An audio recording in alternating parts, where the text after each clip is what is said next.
You have the responsibility to probate an estate, and you have no idea what you're doing.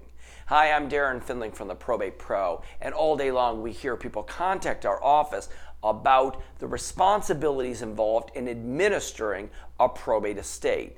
So we created this really helpful Probate Pro timeline to really guide people so they have a better understanding of each step of the probate process. So rather than being in the dark with language that people don't understand, we created this timeline to allow people to navigate through the process that can be really confusing and daunting with a lot more ease.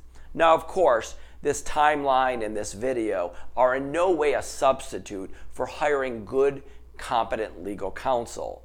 The hiring of a good probate lawyer to administer the estate can be the difference between getting yourself in a whole heap of trouble and allowing the estate to be administered quite seamlessly. So let's kind of work our way through it. At the beginning of this matter, when somebody has died, as you're addressing all of the issues relating to death, such as funeral, burial, internment, you're going to start gathering information to allow for that administration to occur. Well before my timeline comes into play, it's the gathering of things like the death certificate, the names and addresses of the family, identifying whether there's a will, and understanding as best you can what assets exist. With all of that information, you're going to contact an attorney, a probate attorney that specializes in this space. You're going to bring that information in or use electronic means. Our office, for example, because we represent people around the country, we don't make them come into our office. We do it all through email and electronic signature. You're going to bring that information in, and the lawyer is going to begin that probate process. And at the beginning of the timeline, which if any of you are watching this video or interested in, there's a link for it. You can contact my office. We're happy to share it with you. But commencing the probate estate is really step one. And commencing the probate estate means that you're beginning this probate process. It's a filing at the probate court to begin this process of administering the estate, appointing a personal representative, and allowing the orderly transactions that occur through our probate administration. Through this timeline, here in Michigan, it's a minimum of 5 months if you open by application. Much of it is a 4-month publication period for creditors, as well as outside of the publication. You have to give direct notice to creditors, and then an inventory, liquidating or administering the assets, and then eventually distributing according to the will, what we call testate, or no will, what we call intestate. So this timeline just gives you an overview of expectations.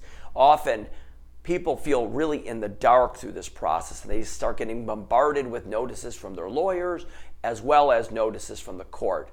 It is our philosophy, and we believe it is part of your responsibility, to not wait for notices of the court to come to tell you that you missed a deadline, but rather to proactively record and file and give notice to all of the things that relate to your responsibilities as the personal representative. Now, on the flip side, if you are a beneficiary, a devotee, or an heir of the estate, you want to make certain that the person that is in charge is following the timeline as well as administering it according to the law of the state, as well as any of the cases that are in play that can affect your rights. See, the biggest cause of litigation that we see is when a trustee or personal representative just fails to give good notice, fails to communicate what's going on, and doesn't follow the timeline precisely. It gets you into all sorts of problems, and it can be a breach or a break of your fiduciary duties, which means you violated your legal responsibilities as the fiduciary. When you're a personal representative, it is a very important and serious role, and doing so without a lawyer guiding you through is just, in my opinion, a big mistake. It can cause you all sorts of difficulty. I'm not saying some people can't navigate through the process. Sometimes I hear people say, well, my sister did it, so I should be able to do it. But each estate is quite different and unique. And unless that scenario is a mirror of what had occurred in the past, you shouldn't expect the same outcome. Each estate is unique, and that's how we treat it at the Probate Pro. If If you want to discuss the Probate Pro timeline, what it means to administer an estate, what it means to be a beneficiary, a devotee, an heir at law of an estate, and how to hold the personal representative accountable for their actions. If you want to talk about the process at all, give us a call. 877-YOUR-FIRM. You can visit us at theprobatepro.com. We've got a wealth of information and resources on the website to best advise you on how to proceed.